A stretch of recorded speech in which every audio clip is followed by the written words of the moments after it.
Mother Teresa की असली कहानी, जिसे सालों तक दुनिया से छुपाया गया।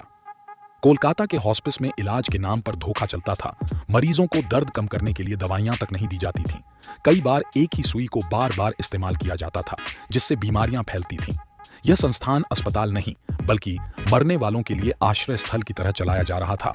लेकिन सवाल ये उठता है कि जब अरबों रुपयों का चंदा मिल रहा था, तो सुविधाएं क्यों नहीं सुधारी गईं?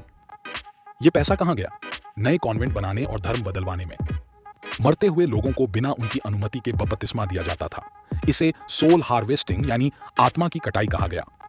मदर टेरेसा खुद कहती थीं, गरीबों का दर्द खूबसूरत है क्योंकि इससे वे मसीह के करीब आते हैं। यानी गरीबों की तकलीफ कम नहीं करनी थी, बल्कि उसे बढ़ाना था, ताकि उन्हें धर्म बदलने पर मजबूर किया जा सके। यूरोप और अमेरिका से करोड़ों डॉलर का फंड आया, सब धर्मांतरण के लिए।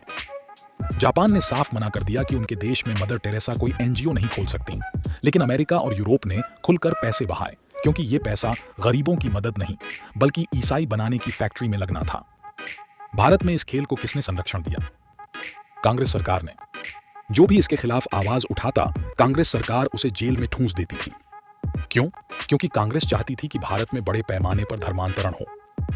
और यह सब सिर्फ आरोप नहीं है। डॉ अरूप चटर्जी, जिन्होंने सालों तक कोलकाता में रिसर्च किया, और लेखक क्रिस्टोफर हिचेन्स ने मिलकर एक किताब लिखी, the missionary position, mother Teresa in theory and practice, जिसमें इन सभी घोटालों और सच का पर्दाफाश किया गया। इतना ही नहीं, मदर टेरेसा ने तानाशाहों और भ्रष्ट नेताओं से भी रिश्ते बनाए।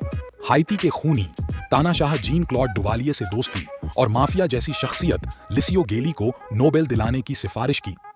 सवाल यह है, क्या यह सब सेवा थी या धर्म परिवर्तन का संगठित खेल?